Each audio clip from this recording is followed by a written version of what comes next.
Tonight, there are fears of an even wider conflict in Syria. Military action over the weekend threatens to draw a key U.S. ally into the civil war. Seth Doan is following this.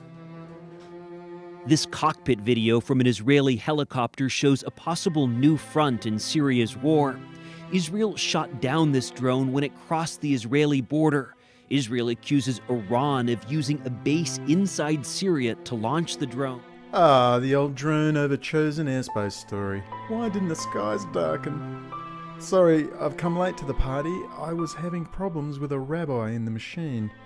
Anyway, I accept I don't own my laptops, but I do own the ability to tweak them with operating system imaging software for a rapid reinstall. Anyway, let's talk about drones.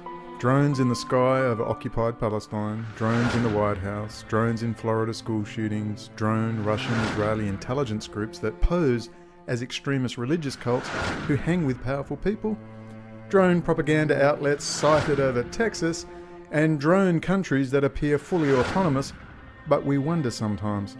And they run little drones who also appear autonomous.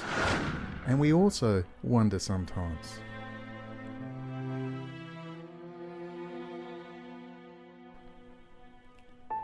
Getting back to the special skies of Israel, we can see this incredible footage shows a drone, apparently, at low level, moving fast, invading sacred chosen airspace. Why didn't the skies darken? We all know the various narratives being pushed are true, of course. After all, we all saw it on the telly, or YouTube video, or website, so it's all 100% kosher. Interestingly, maybe I was wrong about Israeli high-tech. Someone get that Apache helicopter gunner a Samsung S7 Edge smartphone so we can get some decent footage with a software zoom. That's a bad drone selfie. Trust me, the drones are not just over Israel, apparently. They are worldwide and especially all over the internet in the form of the so-called alt media, Israeli and Russian Jewish McDonald's news invective, masquerading as an organic grassroots alternative to the mainstream media. While a seeming breakout of infantile exuberance has emerged with the downing of an Israeli jet over Israeli territory, no one is talking much about the massive retaliatory airstrikes Netanyahu justified after the horrific Iranian drone incursion. Iran also denies that it committed an act of aggression against Israel last week, that it sent a drone into our airspace to threaten our people. Well, here's a piece of that Iranian drone, or what's left of it after we shot it down. I brought it here so you can see it for yourself. Mr. Zarif, do you recognize this? You should. It's yours. You can take back with you a message to the tyrants of Tehran. Do not test Israel's resolve. Narrative follows. Iranian super-duper drone overflies Israeli territory, brazenly, showing the audacity and improved technology of said evil Iranians. They haven't just got AK-47s, a meth habit and a bad attitude. They have super secret weapons straight out of the Captain America vs. Hydra weapon stash. What's more, they are building bases from which to attack the Israeli ghetto/crime bunker and put man, woman, infant and suckling to the sword, leaving alive nothing that breatheth. I beg to differ.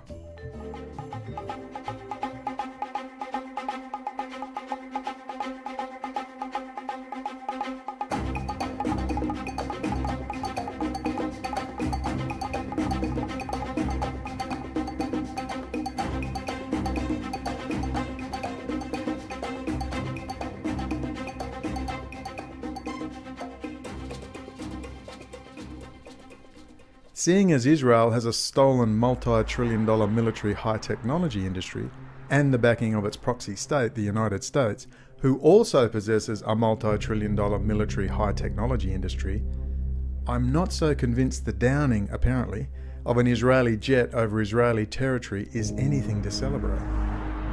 In the case of defeating Israeli supremacism and hegemony in the region, the greatest weapon to be used against Netanyahu and the gang is not a bearded man threatening to rain down 80,000 missiles on Israel and its ammonia tank farm and critical infrastructure. Bibi dreams of such a scenario. He's not scared. He can't wait. The creature that puts a fear of the living God into Bibi is one so dangerous, he had to invent a puppet drone, apparently hard-right president of the United States, to counter it and its nationwide effects. This creature sends chills down Bibi's spine at the thought of coming face to face with one at a Norman Finkelstein talk. Here is that Bibi killing beast. Brace yourself.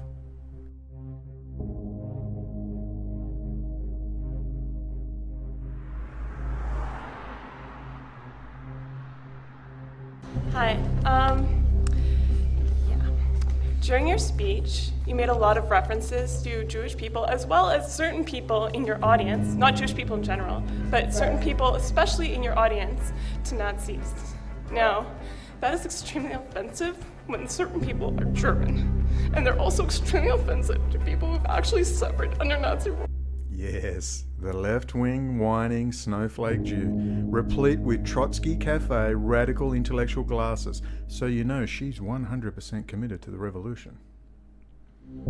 I bet she has a French deconstructionist Marxist critique of the dialectic in her trusty backpack with Apple iPad. You know she has, comrades, and it's not on the Apple iStore, she has it in a well-thumbed-through hard copy. She's not messing about. The video supposes this young lady is a Zionist. She was in fact merely reproaching Finkelstein for using the term Nazi to describe Israel. She said it was offensive to Germans as well as Jews in the audience.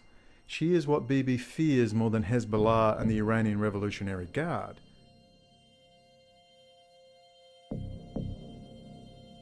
Bibi fears them so much. He and his old Special Forces buddies and US-based Israeli intelligence front-end corporate lackeys, like drug money launderer, Israeli firster Sheldon Adelson, had to build a high-tech Israeli drone all their own and put it on full remote in the White House.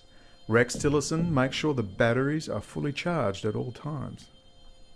And despite all the rhetoric, no one shot down the Trump drone yet, and like the Iranian drone over Israel, we wonder if anyone is really trying hard enough to get the job done, because I swear I played that Israeli drone control truck attack on Call of Duty a few years back.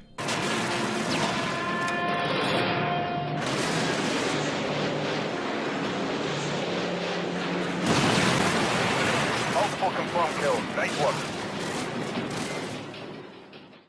Look, here. Netanyahu sums up the emerging Israeli psych warfare-produced narrative. This morning, Iran brazenly violated Israel's sovereignty.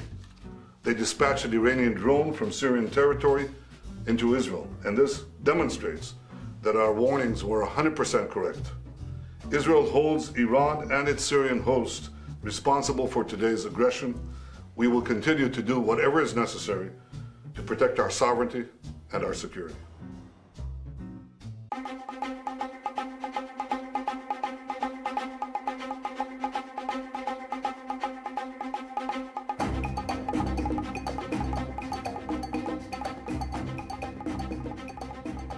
With the Talpiot program now well known to the main players around the world, Bibi is safe to pursue the goal of Greater Israel. Well, mostly safe.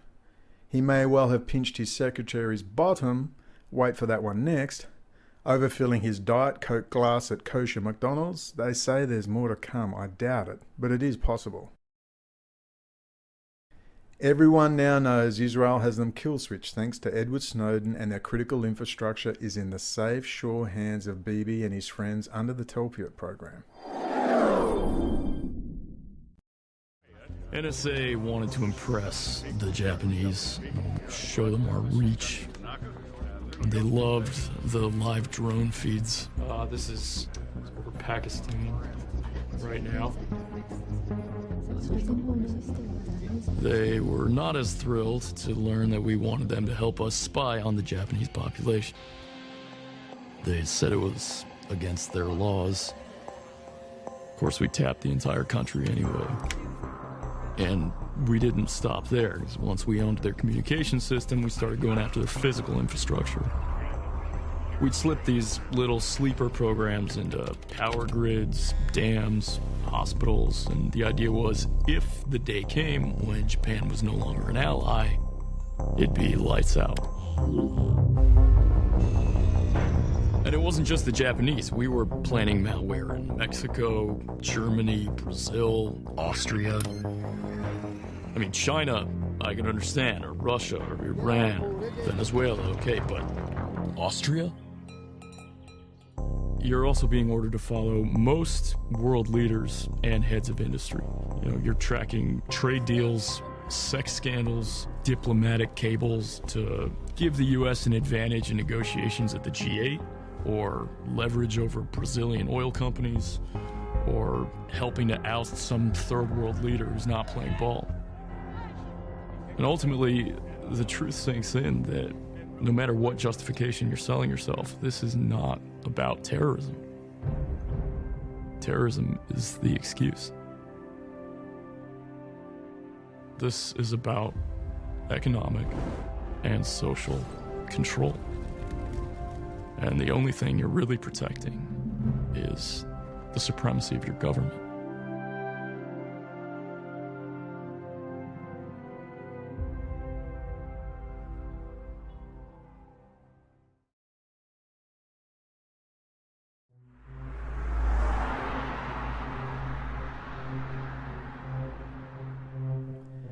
The Smart Cities program is being totally run by Israel and is the new cornerstone of their control mechanism.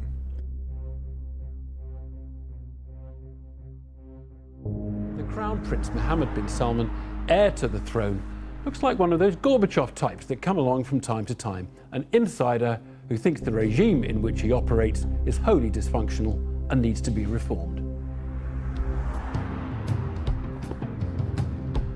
One concrete ambition is investment of $500 billion in a new futuristic city on the Red Sea coast called Neom. A place where pioneers and thinkers and doers can exchange ideas and get things done. The promotional video shows just how different they intend it to be from the stultifying, repressed images we normally see from Saudi. Stunning nature, mountains, plains, valleys, coasts, coral reefs, islands. Mountains are covered with snow in winter, mild weather in summer, 10 degrees less than the other Gulf cities and capitals. The political will is strong, the popular will and desire is strong. All the elements of success exist to create something great within the Kingdom of Saudi Arabia. That's the Crown Prince bin Salman. He's only 32 and he's the recently appointed heir to the Saudi throne, replacing his cousin in the role. He's already impressed President Trump. With energy that flows from the sun and wind. One objective is economic, preparing the country for when the world weans itself off oil. It also needs jobs to occupy its youthful population. More than 2/3 of the population is under 30. But another objective is cultural. The country has become a beacon of ultra-conservative Sunni thinking. The Crown Prince made an astonishing admission to The Guardian this week. What happened in the region in the last 30 years is not the Middle East. After the Iranian Revolution in 1979, people wanted to copy this model in different countries. One of them is Saudi Arabia. We didn't know how to deal with it, and the problem spread all over the world. Now is the time to get rid of it.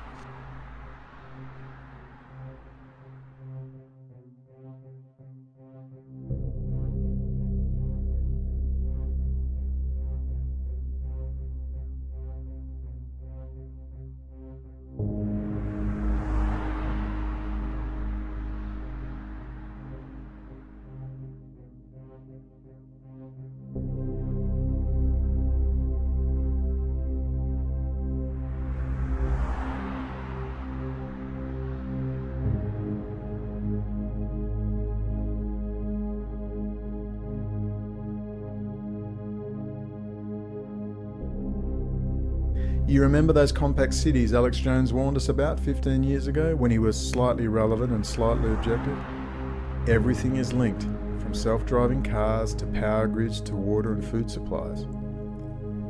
It's all being run from Israel, and every single country is signing on to it. Every country, no exceptions. It's a world takeover, possibly the final phase, the beast system. Someone tell Alex his best friend Bibi is running the show.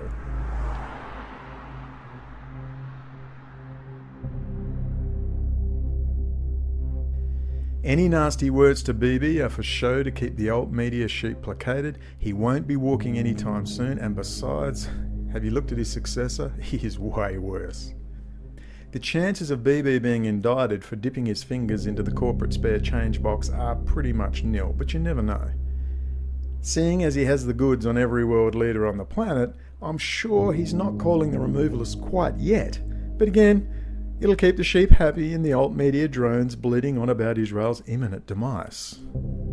As the walls close in around Bibi, maybe Hassan Nasrallah and Hezbollah will repeat the demands for non-Palestinian Jews to pack up and leave, or leave in a coffin. That will make Israeli citizens get rid of Bibi and negotiate meaningfully with the Palestinians? Not.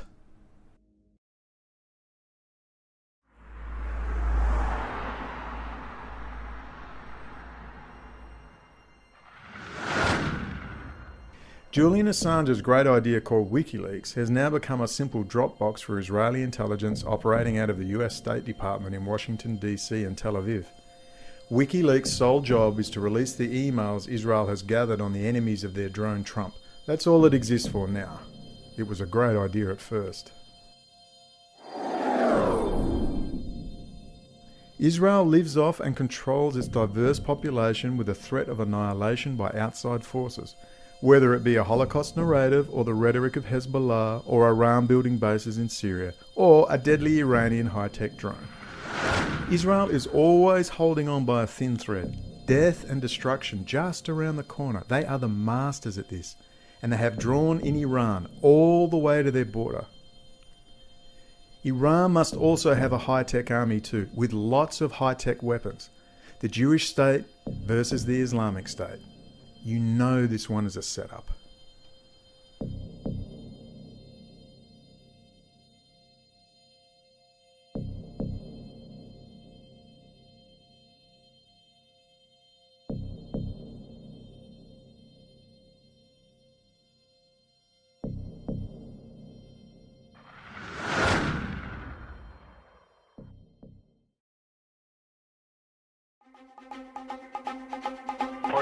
How far are we? One's right there. Tackling. You're gonna pass in front of us. Whoa, going right in front of us. Same altitude. All right. Whoa, we got bumps. Felt that one. We got some. 0713. So what's with the allegation of new Iran tech? What's with this drone story? How did Iran supposedly get a high-tech drone? Like most of their tech, it's given to them by Russia and also China, but some of the latest is given to them by the United States. Here's how.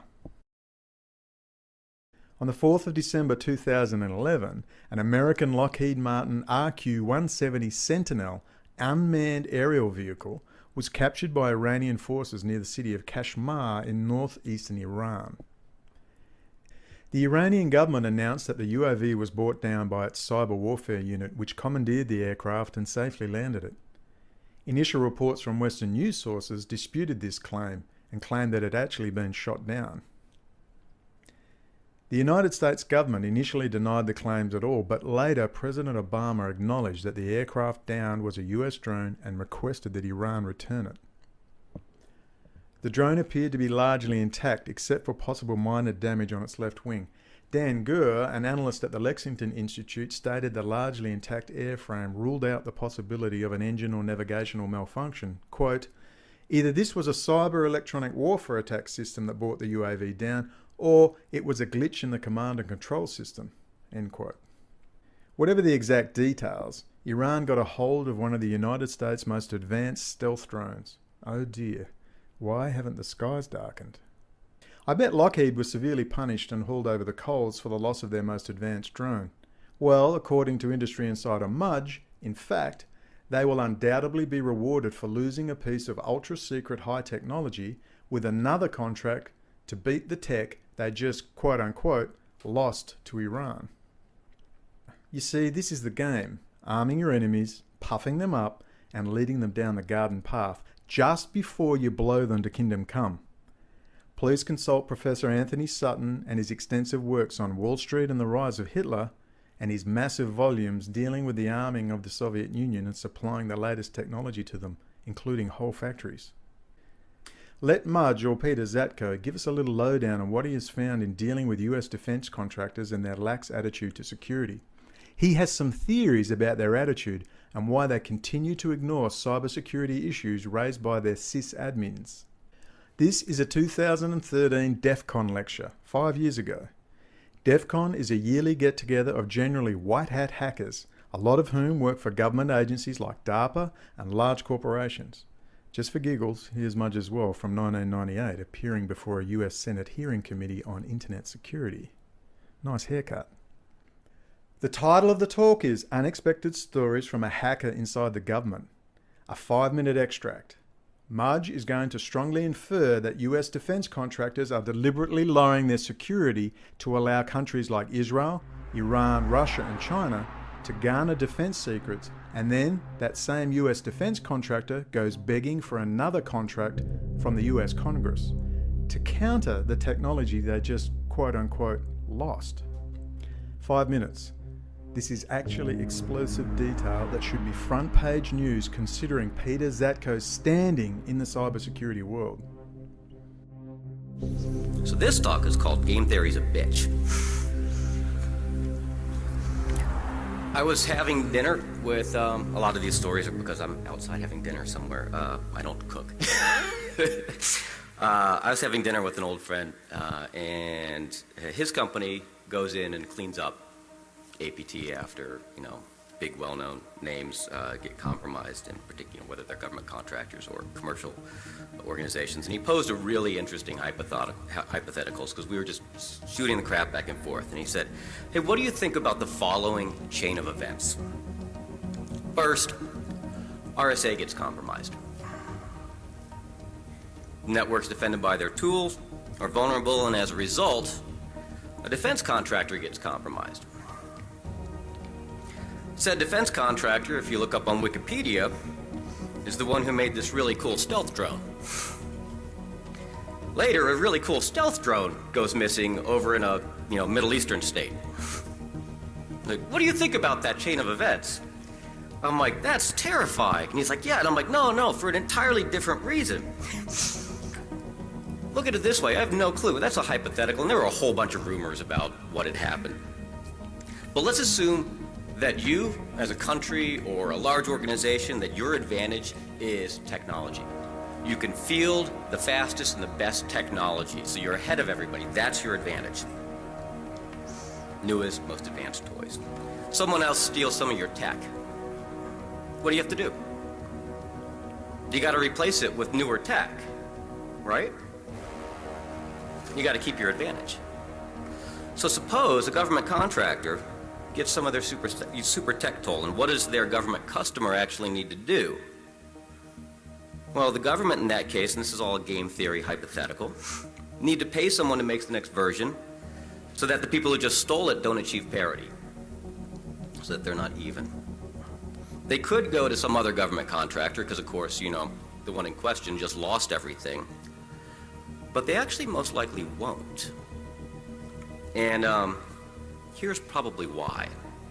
The initial contract for very expensive research efforts can take a long time to put in place. You're talking over a year, sometimes longer than, sometimes you measure it in years rather than months. That was part of the coolness of CFT, is that we were measuring that in days. Imagine if you're under something, sequestration is what we're under now, it can take even longer. So if a government agency wanted to start a new program to replace tech, so that's essentially starting the same program to do the same thing that you were already paying somebody to do, A, it's tough to get permission to do that, because you got to go justify taxpayer money, and we just gave you the money to do that. And B, when you spin it back up, you're going to have to redo a lot of work. You're going to have to redo the contracting that you already had in place. You're going to have to spin people up to speed on management side. You're going to have to respin up the tech side, and you've spent years putting that in place. So why wouldn't you just go back to the people that you already have a relationship with, already have a contract with? They already know what they lost, or maybe you know what they lost and stuff, and you can tell them because they're your customer. So you just pay them to give you the next thing. Remember, they're not financially incentivized to go fix how they were actually compromised in the first place or clean it up. Because staying with a really familiar solution or situation is comfortable, which makes us a trap that a government funding source can actually be particularly susceptible to. And you can view this on a case-by-case basis, and kind of staying with the same contractor could even make sense. But if you step back and listen to what's been talked about in the media, you may see something that's a larger picture that seems like an endless list of technologies and IP being stolen. And each time it happens, that company is in a situation where A, there's really no penalties or reprimands for it. And on the contrary, they're actually rewarded with more funding. So because their customer needs to make the next text to replace the stuff that just got stolen, to replace the stuff that just got stolen, to replace the stuff that just got stolen. So yeah, game theory is a bitch, because if you look at it this angle, and part of the neat thing about game theory is you can fall into game theoretics without realizing that you're doing it. Government contractors can actually be in a situation, or are actually in a situation, that they're financially incentivized in some places not to listen to their network sysadmins and not actually to really deal with the problem, perhaps the way with the drastic changes that need to be made.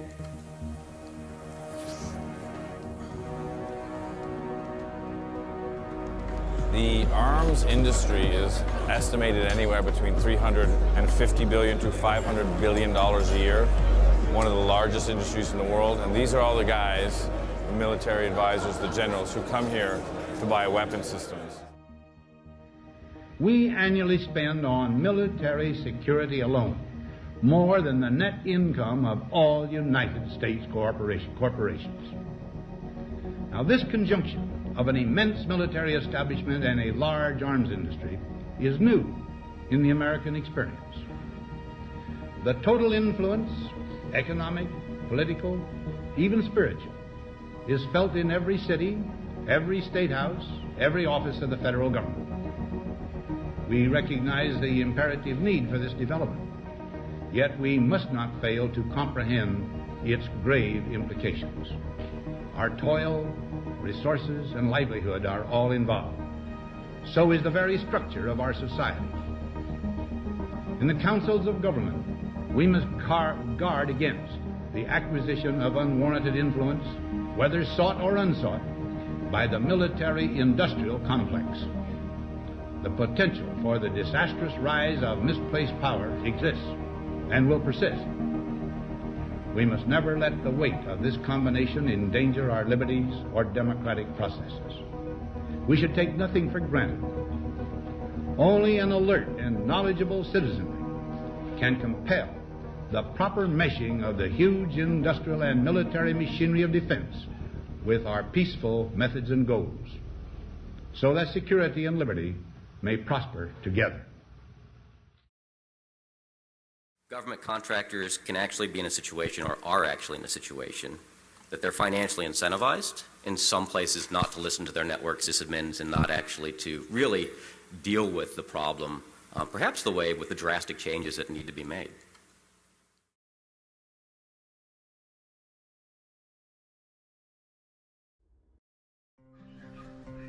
I'm a firefighter. A teacher. I'm a farmer. A manager. I'm a barber. A waitress. A student. A mom. A concerned citizen. We're all part of your community. Every day brings surprises. Flat tire. Midday traffic. Out of control Jewish neocons. There's always something unexpected. And honestly, that's fine. It's when you experience a moment of uncertainty. Something you know shouldn't be there. Or someone's behavior that doesn't seem quite right. These are the moments to take a pause. Because if something doesn't feel right, it's probably not.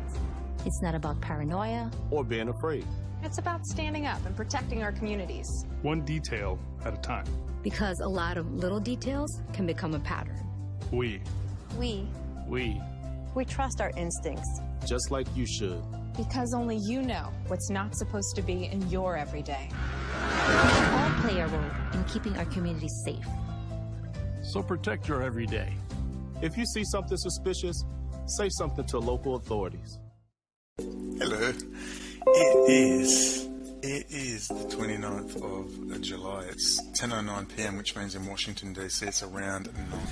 So, let us now ring and hopefully it's going to work. Let's see.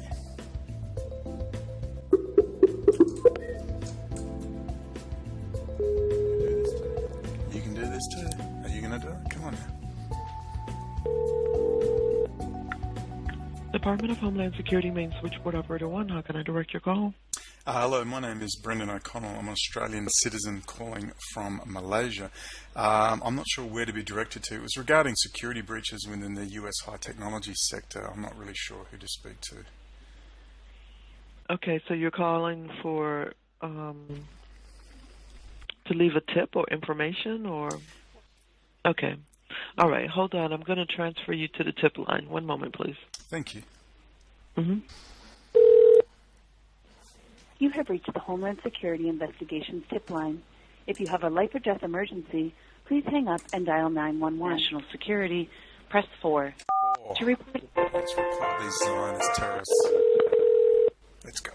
Let's rock. Yes. Security Investigations tip line. G'day, my name Hello? is... Hello, can you hear me? I can. What would you like to report? My name is Brendan O'Connell. I'm an Australian citizen. I'm calling from Malaysia. I've had previous interactions with the Australian government, including the head of counter-terrorism in Western Australia, Inspector Barry Shelton. It's regarding Israeli spying and passing on US high technology to Russia. Well, you can do it online and send it to us, and then we can send it to the right people. I mean, it could go to an attaché. It could go, to headquarters, in Washington. If you just go, it sounds like you have a lot of information. If you go to www.ice.gov, ice.gov, above that, report crimes. Yes, sorry. Yeah, it's kind of hidden up there. So see the email. So if you click on email, you can submit it. I mean, you could tell me over the phone, but it sounds pretty complicated. I mean, I don't know how I'll do it. Well, I think for the record, just for you. This issue has been around for some time. Phil Giraldi used to have lunch with a friend of mine. Phil Giraldi was a former counterintelligence officer attached to the Turkish embassy. And Phil Giraldi's on C-SPAN. He's quite well known. One other very good reason why Israel should not receive billions of dollars in military assistance annually is its persistent espionage against the United States.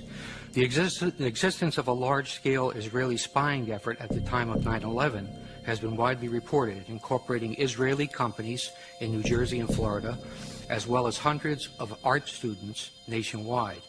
5 Israelis from one of the companies were observed celebrating against the backdrop of the Twin Towers going down. Israel, where government and business work hand in hand, has obtained significant advantage by systematically stealing American technology with both military and civilian applications. The U.S. developed technology is then reverse engineered and used by the Israelis to support their own exports. Sometimes when the technology is military in nature and winds up in the hands of an adversary, the consequence is Israel has sold advanced weapon systems to China that are believed to incorporate technology developed by American companies, including the Python 3 air-to-air missile and the Delilah cruise missile. There is evidence that Israel has also stolen Patriot missile avionics to incorporate into its own Arrow system, and that it used U.S. technology obtained in its Lavi fighter development program, which was funded by U.S. taxpayers, to help the Chinese develop their own J-10. The reality of Israeli spying is indisputable. I might cite the names of Jonathan Pollard, Ben Ami Kaddish, Stuart Nozet, and Larry Franklin as spies for Israel have been caught, but they are only the tip of the iceberg. Israel always features prominently in the annual FBI report called Foreign Economic Collection and Economic and Industrial Collection. The 2005 report states, Israel has an active program to gather proprietary information within the United States. These collection activities are primarily directed at obtaining information on military systems and advanced computing applications that can be used in Israel's sizable armaments industry. It adds that Israel recruits spies, uses electronic methods, and carries out computer intrusion to gain the information. A 1996 Defense Investigative Service report noted that Israel has great success stealing technology by exploiting the numerous co-production projects that it has with the Pentagon. It says, placing Israeli nationals in key industries is a technique utilized with great success. A General Accounting Office examination of espionage directed against American defense and security industries described how Israeli citizens residing in the U.S. had stolen sensitive technology to manufacture artillery gun tubes, obtained classified plans for reconnaissance systems, and passed sensitive aerospace designs to unauthorized users.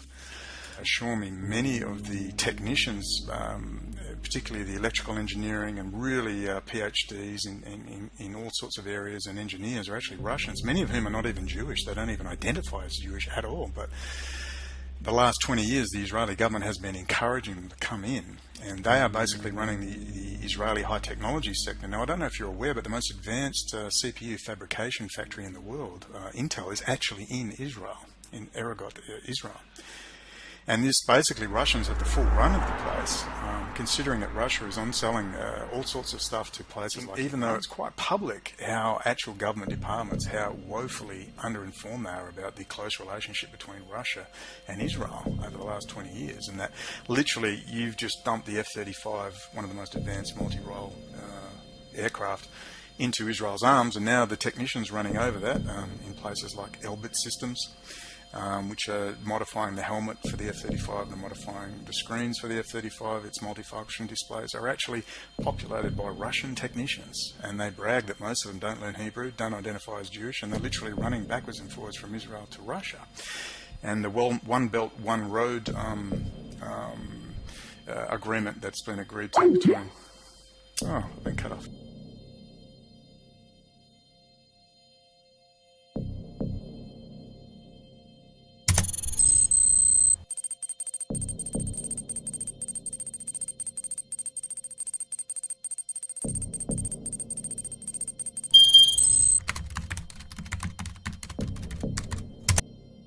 First of all, Mr. Li, how should we understand this innovative, comprehensive partnership, but that seems to be the word being used? How should we interpret this? What does that mean, China's relation with Israel? I think this and innovative, comprehensive partnership is exactly represented the Chinese relations with Israel. As the Israeli Prime Minister Netanyahu, said, and again that, the Israel is the innovation center of the world, and China is the marketing, and also has a huge, production capabilities. If China's this kind of production capabilities, and also the marketing capability, and combined with the innovation, which Israel has the advantage. Right. That would make both, the economic very, complementary. That is in Tel Aviv. Now we are joined by Lionel Friedfeld, who is the CEO of Israel Asian Fund and also co-author of the book Israel and China from Silk Road to Innovation Highway. So this couldn't be more appropriate question to address to you, Mr. Friedfeld. What about the demand from both sides for one another in terms of technology export and also investment? Yes, definitely. Thank you very much. First of all, it is a historical, meeting with Prime Minister Netanyahu. We have to understand that there was past, visit of former President Shimon Peres, also Ehud Olmert, that actually had some family coming from Harbin in China. So the relationship between Israel and China is really close. It's around $12 billion of trade, and Israel is one of the largest partners in China. Regarding, in front of the United States and European Union. So it's very important on the trade side. Lower the barrier for your technology export, even though you have an ally called the United States. China. And Israel, on the other hand, is asking China, saying, well, you know what? Please do not limit the capital investment in the technology in Israel, for example, coming from China. And only that would make the technological advancement further progress. So what about demands from both sides? Yes, you're completely right. There is two angles to the Israel-China relationship. The innovation angle, today China needs innovation to catch up with their competitors, American competitors, Japanese, South Korean competitors. And today the name of the game, the battlefield in between China and the US, reaching to Israel innovation, because Israel is very strong in innovation, a lot of R&D centers. So the battlefield today is named Israel.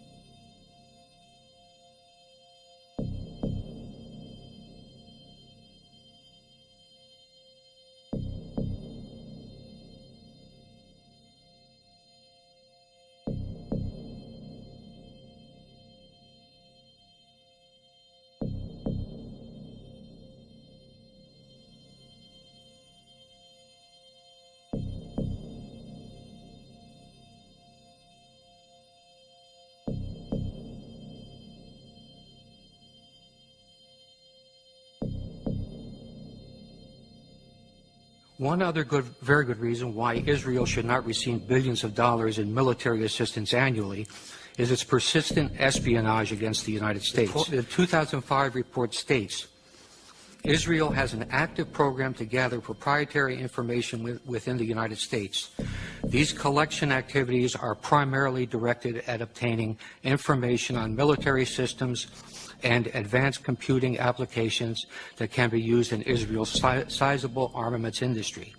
It adds that Israel recruits spies, uses electronic methods, and carries out computer intrusion to gain the information.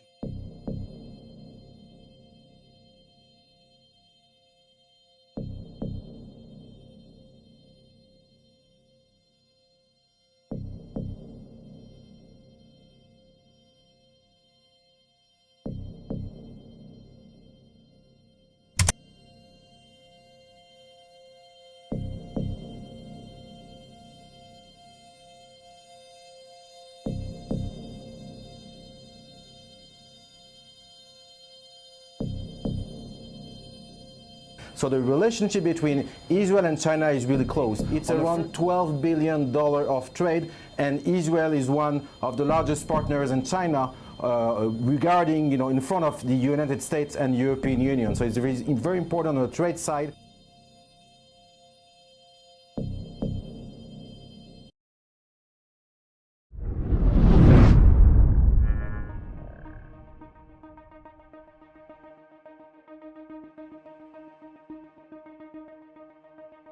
What is the Intel Management System and why should you care? What is the ARC processor, jointly developed by Goldman Sachs and others for the Internet of Things? The combination of these technologies results in the crown jewel of the hardware facet of the worldwide Talmudic Telpiot takeover program, or TOP for short. This Talmudic technological takeover is part hardware and software, but also people, placing them in key positions around the world. It's a fully integrated combination flesh and blood backdoor, or FAB, into the world's high-tech infrastructure, which includes the emerging Smart Cities program combined with the Internet of Things and artificial intelligence. But the crown jewel of the Telpiot program is the ARC processor that sits within the Intel Management System, a CPU sitting physically within the Intel CPU with its own fully functioning Linux-based operating system, completely transparent to the Windows, Apple or Linux-based operating system functioning at the user level. This is the ultimate backdoor of backdoors, and it was designed and fabricated in Israel as the basis of the new Core series of Intel CPUs, integrated between 2006 and 2008. These are the same CPUs that all server farms all over the world use. Every Google server farm, Facebook, corporate, public and private. The NSA insisted on a patch that could switch off the Intel Management System for sensitive systems. No such luck for us mere mortals. The Intel Management Engine cannot be switched off and is a wide open hardware backdoor for Israel to get into any and all computer systems around the world.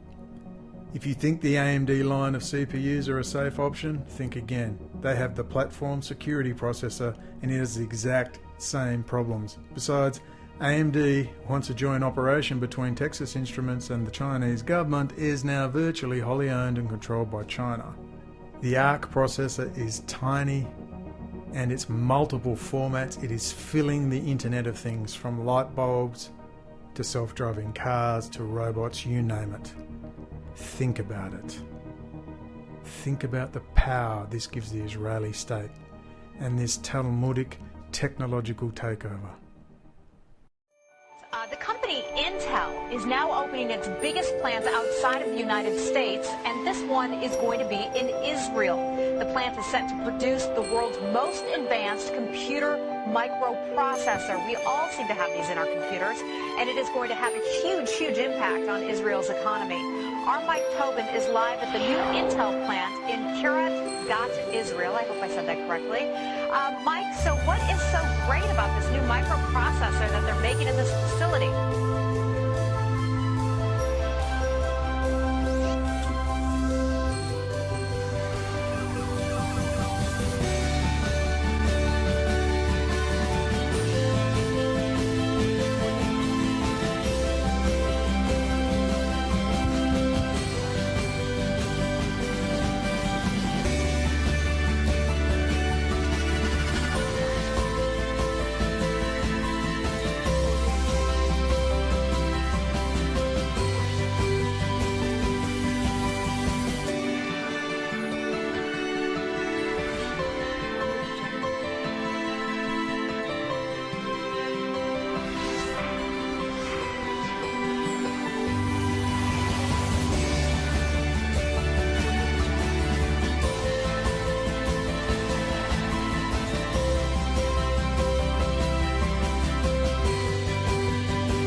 You see this cross-fertilization of great minds that are producing new conceptual products that are indeed changing the world for the better.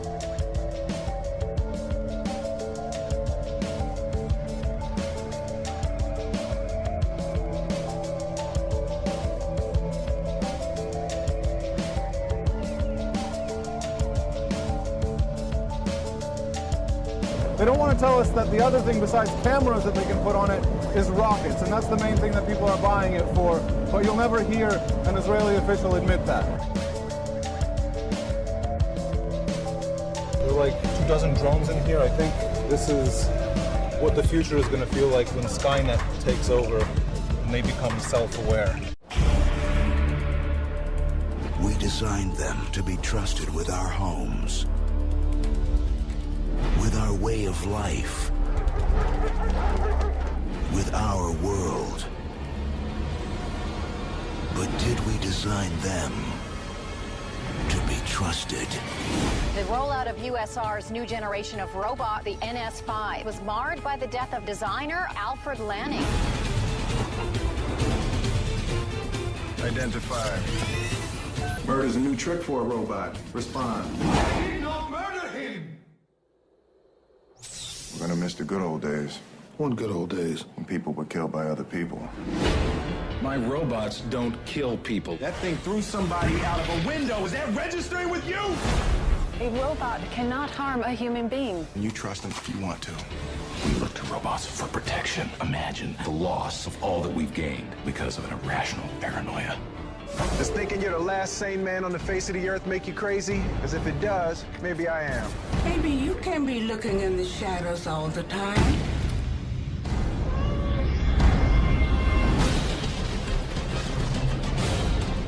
You're on the inside. Help me find out what is wrong with these robots. Dr. Lanning suggested robots might naturally evolve.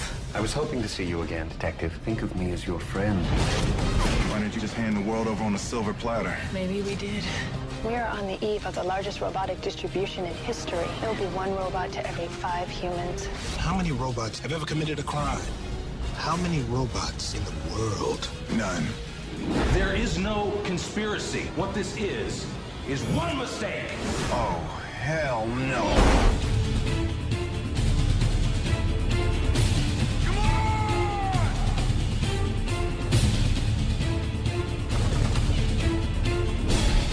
Somehow, I told you so just doesn't quite say it.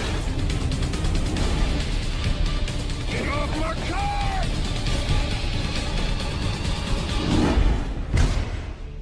I see you remain suspicious of me, Detective. You know what they say about old dogs? Not really.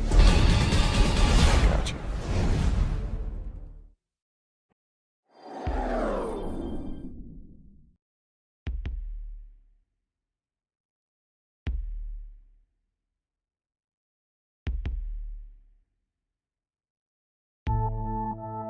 Journalist Michael Hastings died in a fiery car crash in Los Angeles this morning. Now some are asking if there is more to his death than meets the eye. Police say he was going more than 100 miles an hour. Okay, what we see is a car going across the screen, 3 explosions at the very end. Good afternoon. Right, so we've been hearing a lot today about the importance of improving computer security. As Dan just alluded to, though, it's not just traditional computers that we need to worry about. There are many other kinds of systems as well. The slide that's been omitted showed a result of the researchers at UCSD and the University of Washington hacking into the dashboard display of a typical American sedan, making it show that the car was going 140 miles an hour while in park. Drilling down a little bit, modern vehicles consist of between 30 and 100 embedded control units, which are essentially small computers connected via CAN bus. These cars are required by law to have a diagnostic port, typically located under the steering wheel, that allows mechanics to download diagnostic information and to perform software updates.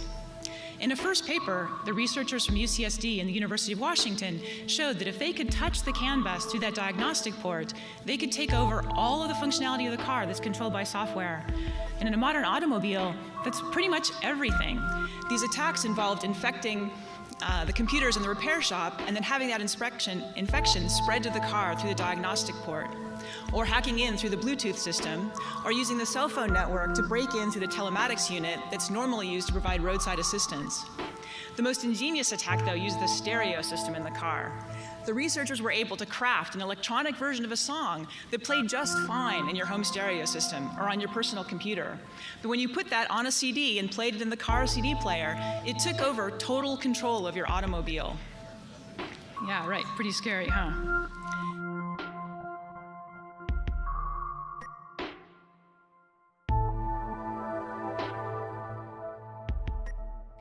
Speaking of technological brilliance, get ready because Israel's Mobileye technology company is just months away from putting the first autonomous cars on the roads. And it may just be part of the first collaborative team to cross first over the finish line in the worldwide race to create the first real driverless car. The Jerusalem-based company is holding the most complex automated drive ever to be publicly demonstrated on an urban highway in Las Vegas this week, with its British partner Delphi Automotive. But even more impressively, Mobileye has partnered with BMW and Intel to introduce the first fleet of 40 autonomous cars by the end of 2017. Global trials of the series, called the BMW 7, will take place in the United States and Europe. Mobileye is supplying its advanced high-performance computer vision processors to the endeavor. The Israeli tech firm is also using its reinforcement learning algorithms to design additional sensors and driving policies to provide models with artificial intelligence that's necessary to navigate complex driving situations. Trevor Rees-Jones's lawyers wanted the inquiry to consider whether the Ritz and the firm that owned the Mercedes Etoile limousine might have been negligent. The Mercedes Diana used had been stolen 3 months earlier and its electronics ripped out. Had the repairs been properly carried out?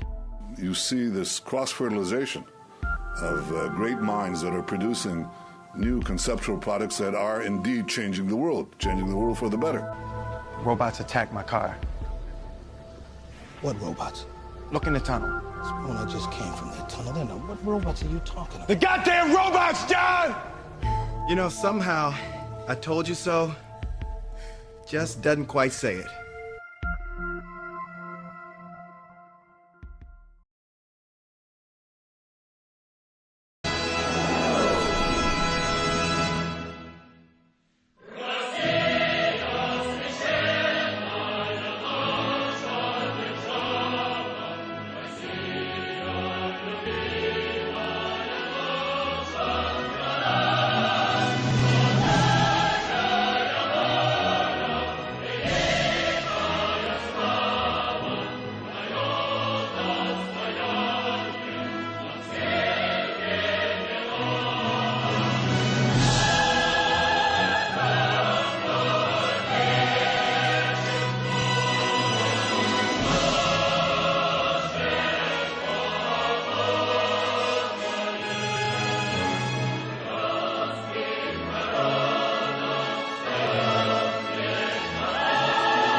Please raise your right hand and repeat after me.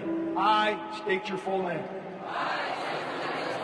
Do solemnly swear that I will support and defend the Constitution of the United States against all enemies, foreign and domestic, and that I will bear true faith and allegiance to the same. That I take this obligation freely, without mental reservation, for purpose of evasion, and that I will well and faithfully discharge the duties of the office of which I am about to enter. So help me God. Congratulations, Second Lieutenant of Charlie Company.